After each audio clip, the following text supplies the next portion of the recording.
Oo. So, ano ang panawagan mo sa ating Pangulo ng bansa? Mr. President, kung nakikinig po kayo, kung sakaling makarating ito sa inyo yung aming hinaing na walang distorsyon, sana kahit walang distorsyon, pakinggan nyo naman po kami. Mukhang malaking injustice po itong ginawa sa mga taga-Occidental Mindoro. Maling-mali po.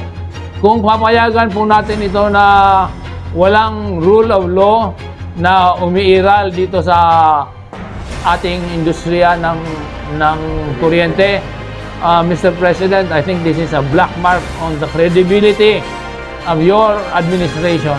Kahit maliit lang po kami dito, para bang kaming mga maliliit na we have no recourse.